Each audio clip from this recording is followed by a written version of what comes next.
नमस्ते दोस्तों। कहते हैं जब लोकतंत्र खतरे में होता है तो मीडिया उसकी ढाल बनती है, लेकिन क्या हो जब वही ढाल तलवार बन जाए।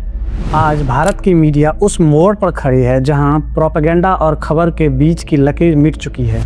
पूरे वर्ल्ड में कुल 180 देश है जहां मीडिया किसी न किसी रूप में एक्टिव है।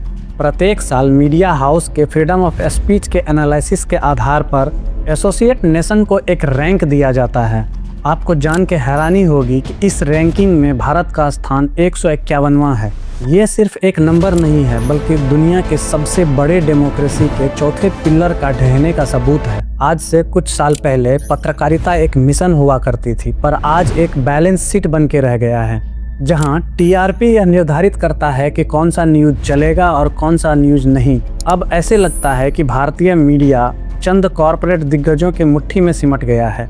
जब पैसा बोलने लगता है तो अक्सर सच खामोश हो जाता है। आपको जानकर हैरानी होगा कि मुकेश अंबानी की रिलायंस इंडस्ट्रीज आज लगभग 53 चैनलों के साथ मीडिया मार्केट के 40% हिस्से पर राज करती है, और 2022 में अडानी ग्रुप द्वारा एनडीटीवी न्यूज चैनल को खरीद लिया जाना ताबूत के आखिरी कील की तरह था, जो कि मीडिया क्षेत्र के नोबेल पुरस्कार के बराबर होता है। ऐसे अवार्ड से सम्मानित रवीश कुमार जैसे अनुभवी पत्रकार अपनी गरिमा की रक्षा करने के लिए एनडीटीवी जैसे न्यूज चैनल को छोड़कर चला गया, जो केवल रवीश कुमार का रेजिग्नेशन नहीं था, बल्कि एक ऐसे युग का अंत था जिसमें अभी भी फ्रीडम ऑफ स्पीच बाकी था। पत्रकार पी साईनाथ के अनुसार प्रेस की स्वतंत्रता अब पैसे की स्वतंत्रता बन चुकी है।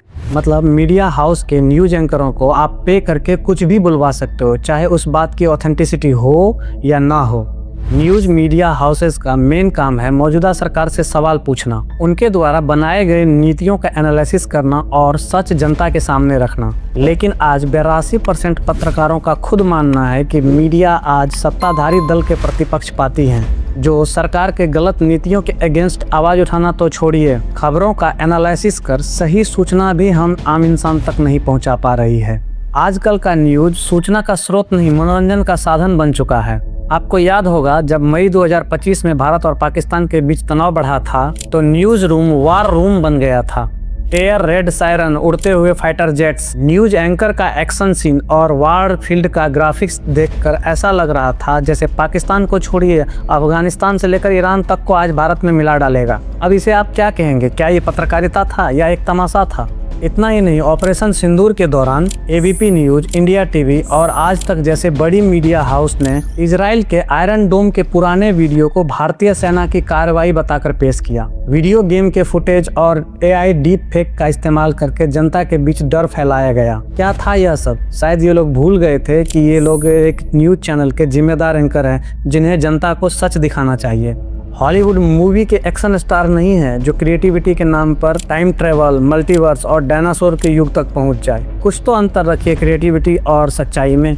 News broadcasting and digital standard authority ने 2025 में Times Now, Zee news and India TV जैसे चैनलों को मेहदी जिहाद और पत्थरबाज की फौज जैसे भड़काऊ शब्दों के प्रयोग के लिए सख्त चेतावनी दिया। खबरों का सांप्रदायिकरण अब सिर्फ प्रोपेगेंडा नहीं बल्कि बिजनेस मॉडल बन चुका है। इस खत्म होते हुए विश्वास का सबसे बड़ा शिकार वो पत्रकार है जो आज भी सच बोलना चाहता है। लोक नीति CSDS का सर्वे बताता है कि 75% पत्रकार महसूस करते हैं कि अब वो स्वतंत्र नहीं है। लगभग 70% पत्रकार आज भी गंभीर मानसिक तनाव और वर्क प्रेशर से गुजर रहा है। एडिटर्स का जगह आज मैनेजिंग डायरेक्टर ने ले रखा है, जिनका मेन काम न्यूज वैल्यू नहीं बल्कि कॉरपोरेट एजेंडा को सेट करना है। लगभग 16% पत्रकारों को ऐसा लगता है कि उनकी विचारधारा के कारण उन्हें जॉब से कभी भी निकाला जा सकता है। लेकिन अंधेरा कितना भी गहरा हो, रोशनी अपनी जगह बना ही लेता है। जब मेन स्ट्रीम मीडिया ने जनता का साथ छोड़ा तो जनता ने भी डिजिटल मीडिया का रुख कर लिया।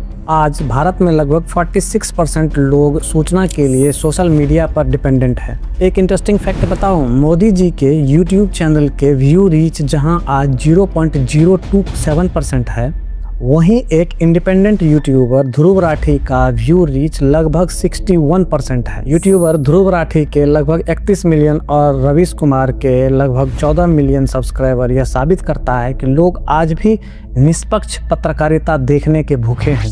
न्यूज लॉन्ड्री जैसे न्यूज चैनल विज्ञापन के बजाय सीधे जनता के सहयोग से चलती है। उनका मोटिव साफ है, जब विज्ञापन दाता भुगतान करता है तो विज्ञापन दाता की सेवा होती है, लेकिन जब जनता पे कर रही है तो आप ही बताइए हम किसके हित को ध्यान में रखकर न्यूज चलाएं। एक बात तो क्लियर है, आज डिजिटल भारतीय मीडिया अपनी साख खो चुकी है। हाँ, लेकिन पत्रकारिता का द एंड नहीं हुआ है, बस वो बदल रहे हैं। पुराने हाथी अब भ्रष्ट हो चुके हैं और कॉरपोरेट के बोझ के नीचे दब चुके हैं, जबकि नई आवाजें डिजिटल दुनिया में आज भी गूंज रही है। हमें लगता है कि हम आम इंसान को यूं ही किसी न्यूज पर बिलीव नहीं करना चाहिए, बल्कि फैक्ट चेक और अपने लॉजिक का इस्तेमाल जरूरी है, क्योंकि एक सजग नागरिक ही लोकतंत्र की असली ढाल है। जय हिंद।